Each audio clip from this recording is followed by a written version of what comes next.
នៅថ្ងៃទី3ខែកញ្ញាឆ្នាំ1997មានករណីធ្លាក់យន្តហោះដ៏សោកនាដកម្មមួយបានកើតឡើងនៅទីក្រុងភ្នំពេញប្រទេសកម្ពុជារបស់យើងឧបទ្ទវហេតុដ៏សោកសង្រេងនេះត្រូវបានកើតឡើងលើជើងហោះហើររបស់ Vietnam Airlines លេខ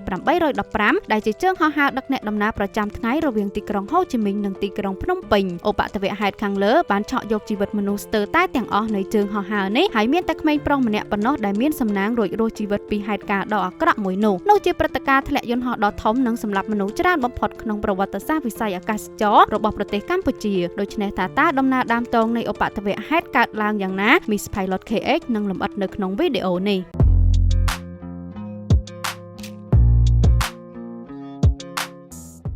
នៅម៉ោង1រសៀលថ្ងៃទី3ខែកញ្ញាឆ្នាំ1997ជើងហោះហើរដឹកអ្នកដំណើររបស់ Vietnam Airlines លេខ815បានហោះហើរឡើងតាមទម្លាប់ធម្មតាពីប្រលានយន្តហោះអន្តរជាតិតាន់ស៊ុនញ៉ាត់របស់ទីក្រុងហូជីមីញមកកាន់ប្រលានយន្តហោះប៉ូចិនតុងក្នុងទីក្រុងភ្នំពេញនេះជាការហោះហើរដ៏ខ្លីមួយដែលនឹងប្រើពេលតែ45នាទីប៉ុណ្ណោះរវាងទីក្រុងទាំងពីរជើងហោះហើរលេខ815ថ្ងៃនេះមានផ្ទុកអ្នកដំណើរសរុបចំនួន60នាក់ដែលរួមមានជាច្រើនសញ្ជាតិហើយភាគច្រើននៃអ្នកដំណើរគឺជាជនជាតិចិនតៃវ៉ាន់និងជនជាតិកូរ៉េខាងត្បូងការហោះហើរថ្ងៃនេះដឹកនាំដោយ Pilot ជនជាតិវៀតណាម3នាក់ដែលកាពីតែនត្រូវបានគេស្គាល់ឈ្មោះថា Pham Van Tiêu វ័យ59ឆ្នាំនិង First Officer Huan Van Ding វ័យ49ឆ្នាំនិងម្នាក់ទៀតគឺជា Flight Engineer ដែលមិនត្រូវបានគេស្គាល់អត្តសញ្ញាណនោះឡើយសម្រាប់ជើងហោះហើរនេះក្រុមហ៊ុន Vietnam Airlines បានប្រើប្រាស់យន្តហោះខ្នាតតូចផលិតក្នុងសម័យសហភាពសូវៀតធុន Tupolev Tu-134 ដែលមានបណ្ដោយ 37.1 ម៉ែត្រទទឹងស្លាប29ម៉ែត្រអាចផ្ទុកអ្នកដំណើរបាន96នាក់ហើយវាត្រូវបានប្រើប្រាស់សម្រាប់ការហោះហើររយៈចម្ងាយខ្លីនិងមធ្យមប៉ុណ្ណោះងាកមកយន្តហោះឯនេះវិញបន្ទាប់ពីហោះឡើងបាន30នាទីពេលនេះយន្តហោះកំពុងហោះនៅរយៈកម្ពស់3000ម៉ែត្រហើយក៏ខិតកាន់តែជិតទីក្រុងភ្នំពេញចំណែកឯទីក្រុងភ្នំពេញឯនេះវិញថ្ងៃនេះអាកាសធាតុគឺមិនសូវជាល្អសោះឡើយភ្លៀងគឺកំពុងធ្លាក់យ៉ាងខ្លាំងរួមនឹងខ្យល់កំពុងបោកបក់ដែលធ្វើឲ្យការចុះចតនិងការហោះឡើងមានភាពលំបាកជាខ្លាំងក្រុម Pilot បានទំនាក់ទំនងមកអ្នកបញ្ជាដែនអាកាសស្នើសុំចុះចតហើយអ្នកបញ្ជាដែនអាកាសក៏បញ្ជាក់អំពីស្ថានភាពអាកាសធាតុនិងអនុញ្ញាតឲ្យយន្តហោះចុះចតពីទិសខាងកើតលើ runway លេខ23ដោយសារតែភ្លៀងកំពុងធ្លាក់មកយ៉ាងខ្លាំងការមើលឃើញរបស់ Pilot គឺមិនបានឆ្ងាយនោះទេដូច្នេះការចុះចតគឺពិបាកនឹងត្រូវការជំនាញខ្ពស់បំផុតក្នុងស្ថានភាពបែបនេះក្រុម Pilot ត្រូវការជាចាំបាច់នៅឧបករណ៍ជំនួយនាំផ្លូវរលកសញ្ញាជំនួយការចុះចតក៏ដូចជាព័ត៌មាននានាពីអ្នកបញ្ជាដែនអាកាសផងដែរប៉ុន្តែអ្វីៗមិនដូចជាការចង់បាននោះឡើយអាកាសយានដ្ឋានប៉ូចិនតុងពេលនោះមិនទាន់មានប្រព័ន្ធជំនួយការចុះចត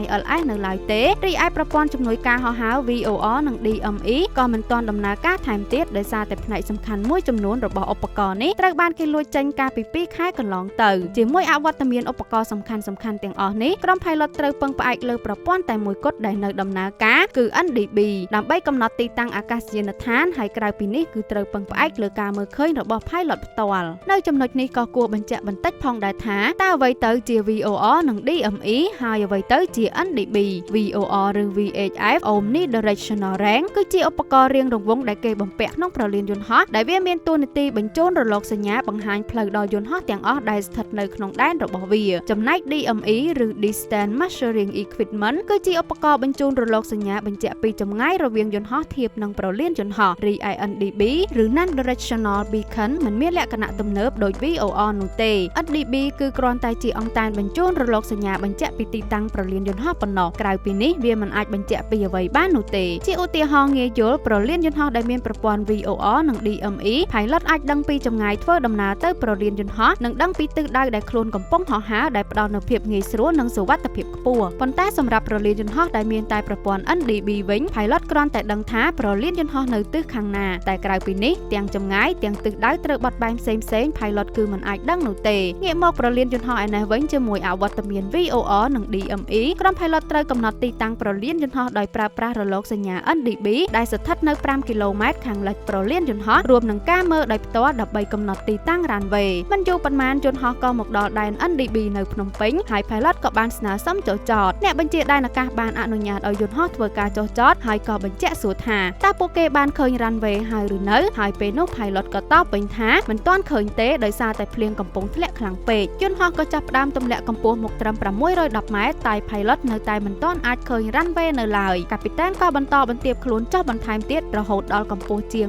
60ម៉ែត្រតែអ្វីដែលមិននឹកស្មានគឺគាត់នៅតែរកមិនឃើញរ៉ាន់វេលេខ23នោះទេនៅចំណុចនេះដោយសារតែព្រួយបារម្ភ First Officer ហួងវ៉ាន់ឌីងបានសុំឲ្យកាពីតានបោះបង់ចោលការចុះចតហើយហោះឡើងទៅវិញតែត្រូវកាពីតានតបវិញថាចាំមើលបន្តិចសិនដោយនៅរេរាមិនធ្វើតាមការស្នើសុំយន្តហោះក៏ចេះតែបន្តទម្លាក់កម្ពស់បន្ថែមទៀតរហូតដល់ជាង30ម៉ែត្រពីដីហើយពេលនោះហើយទើបកាពីតានចាប់ផ្ដើមភ្ញាក់ខ្លួនព្រោះថាគាត់នៅតែមើលមិនឃើញ runway របស់ប្រលានយន្តហោះពោធិ៍ចិនតឹមនោះទៀតពេលនោះទាំង First Officer និង Flight Engineer បានស្នើសុំឲ្យកាពីតានប្រញាប់ទាញឡើងទៅលើវិញតែអ្វីៗហាក់ហួសពេលអស់បាត់ទៅហើយជើងហោះហើរលេខ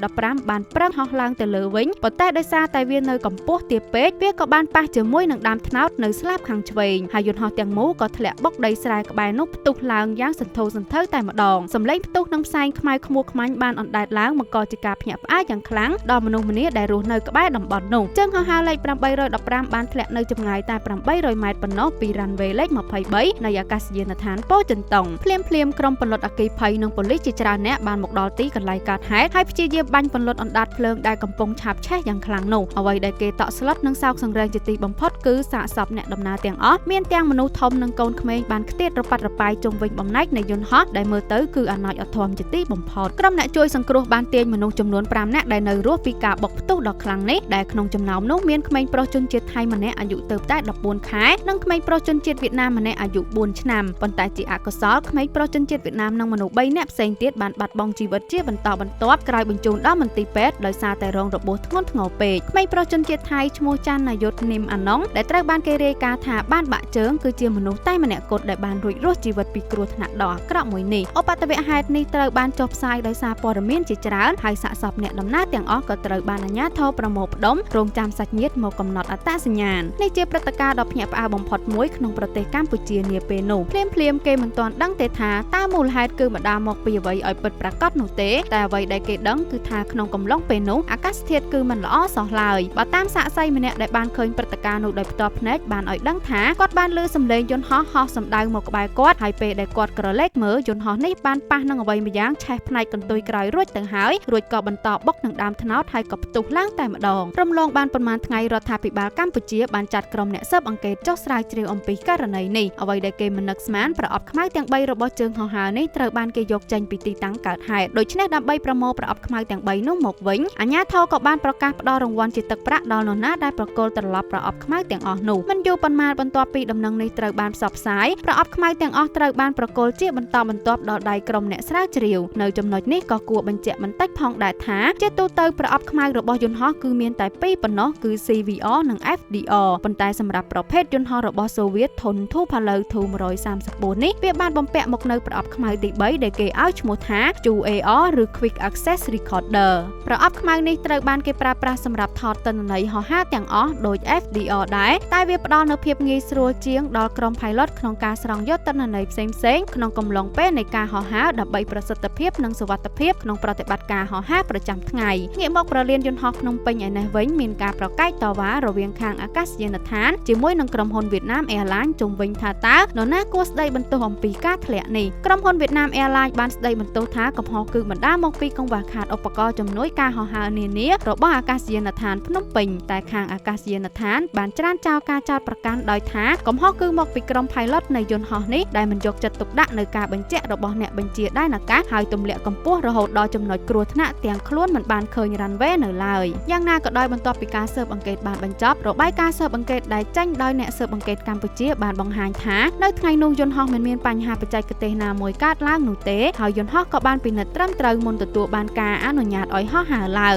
បន្ថែមពីនឹងទៅទៀត pilot ទាំង3ក៏មានសុខភាពនិងសមត្ថភាពពេញលេញមិនមានអ្វីគួរឲ្យកត់សម្គាល់នោះឡើយរបាយការណ៍ចុងក្រោយក៏បានបង្ហាញពីមូលហេតុចម្បងមួយចំនួនដែលបណ្ដាលឲ្យយន្តហោះនេះធ្លាក់ដែលភាគច្រើនបានដាក់បន្ទុកមកលើក្រុម pilot ពិសេសទៅលើកាពីតានតែម្ដងអ្នកស៊ើបអង្កេតបានស្ដីបន្ទោសក្រុម pilot ដែលមិនយកចិត្តទុកដាក់នៅការបញ្ជារបស់អ្នកគ្រប់គ្រងដែនអាកាសហើយព្យាយាមចុះចតទាំងមិនបានឃើញ runway មួយវិញទៀតវាជាកំហុសរបស់កាពីតាន Pham Van Tieu ដែលប្រងើយកន្តើយមិនស្ដាប់តាមការស្នើសុំរបស់ First Officer ឲ្យបោះបង់ចោលការចុះចតដែលគួរតែអាចបញ្ជាគ្រោះថ្នាក់បាននៅពេលនោះហើយចុងក្រោយវាជាកំហុសរបស់ក្រុម pilot ទាំងមូលដែលគួរតែសម្រេចចិត្តថាតើយន្តហោះរបស់ពួកគេអាចចុះចតបានឬមិនបាននៅកម្ពស់សុវត្ថិភាពមួយតែបែរជាពួកគេនៅតែបន្តរារែកបន្តនាំយន្តហោះចុះដល់កម្ពស់ដែលគ្រោះថ្នាក់ទៅហើយ ទាំងខ្លួនមិនទាន់ឃើញផ្លូវចុះចតនៅឡើយឧបទ្ទវហេតុនេះបានក្លាយជាឧបទ្ទវហេតុធ្លាក់យន្តហោះដ៏ធំនិងសម្លាប់មនុស្សច្រើនអ្នកបំផុតក្នុងប្រវត្តិសាស្ត្រវិស័យអាកាសចរណ៍ក្នុងប្រទេសកម្ពុជាមកទល់នឹងពេលបច្ចុប្បន្នព្រឹត្តិការណ៍នេះនៅតែដក់ជាប់ក្នុងអារម្មណ៍របស់ប្រជាជនកម្ពុជាដែលកើតទាន់សម័យនោះហើយបើកាលណាគេនិយាយដល់ព្រឹត្តិការណ៍នេះគេនឹងនឹកឃើញភ្លាមដល់ក្មេងតូចម្នាក់ដែលមានជីវិតថ្លៃគេចរួចពីសេចក្តីស្លាប់នៅពេលនោះ